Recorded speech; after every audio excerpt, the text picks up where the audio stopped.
آپ کو بتایا تھا کہ جب آپ نماز کے لیے کھڑے ہوں تو ہر اس چیز کو دور کرنے کی کوشش کریں جو نماز میں یکسوئی کی راہ میں رکاوٹ بن سکتی ہو. کھڑے ہو جائیں تو 3 بار اپنی بائیں جانب اعوذ باللہ من الشیطان الرجیم لا حول ولا قوت الا باللہ العلی العظیم پڑھ کر 3 دفعہ تھو تھو تھو کر دیں. تھوکیں گے نہیں باقاعدہ، لیکن بس یوں قصد ارادہ کریں جیسے میں شیطان کے منہ پر تھوک رہا ہوں، تو شیطان بھاگ جاتا ہے. اور اس کے بعد پھر دونوں پیروں کے درمیان 4 انگلیوں کا فاصلہ رکھیں، نہ بہت زیادہ پھیلا کے رکھیں نہ بہت زیادہ ملا کے رکھیں. 4 انگلیوں کا فاصلہ بس نارمل ہونا چاہیے، یہ سنت کریمہ ہے. اور پاؤں سیدھے کعبۃ اللہ کی سمت ہوں. بعض یوں کھڑے ہوتے ہیں، ایسے ٹیڑھے پاؤں کر کے کھڑے ہوتے ہیں، یہ صحیح نہیں ہے، بلکہ سیدھے پاؤں رکھنا سنت کریمہ ہے. اس کے بعد چہرہ بھی ہمارا تکبیر کے وقت اٹھا ہونا چاہیے اور کعبۃ اللہ کی سمت ہو. بعض ہمارے بھائی نیچے دیکھ کر تکبیر لگاتے ہیں، پاؤں کو دیکھ کے تکبیر لگاتے ہیں، یہ طریقہ خلاف سنت ہے. چہرہ آپ کا کعبۃ اللہ کی سمت ہونا چاہیے. اور امام اعظم ابو حنیفہ رضی اللہ تعالی عنہ کے لیے، مرد کے لیے سنت یہ ہے کہ وہ اپنے انگوٹھوں کو کان کی لاؤ کے ساتھ کرے. تو چاہے آپ یوں اس طرح تکبیر لگا لیں یا کانوں سے ٹچ ہی کر لیں تب بھی ٹھیک ہے، کہ ہاتھ نبی کریم صلی اللہ علیہ وسلم سے اونچے اٹھانا ثابت ہے کندھوں تک.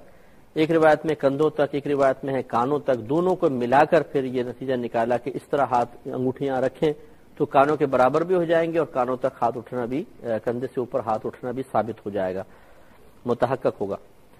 تو انگلیاں جو جس وقت تکبیر لگائی جاتی ہیں ساری انگلیاں اپنی نارمل حالت پر چھوڑ دیں، نہ بالکل ملائیں نہ بہت زیادہ کھولیں، بلکہ نارمل حالت پر ہو.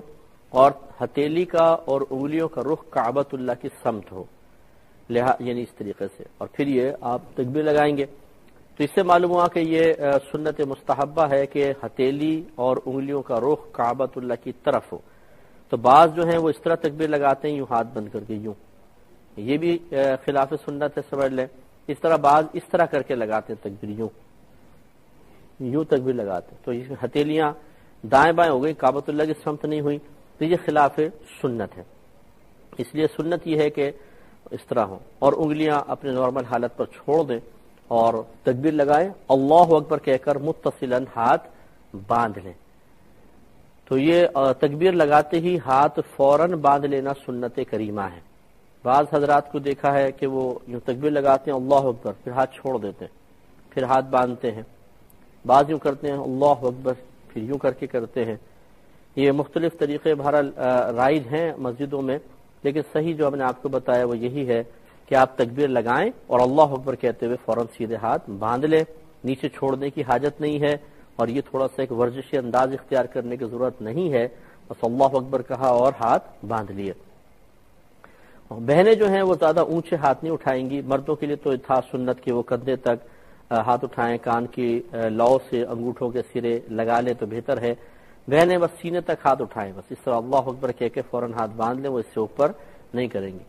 اور خواتین کے لیے ایک روایت کے مطابق سینے کے اوپر ہاتھ رکھنا سنت ہے، اور ایک روایت کے مطابق سینے کے بالکل نیچے ہاتھ رکھنا سنت کریمہ ہے. یعنی جو تعلیم شرع ہے وہ یہی ہے.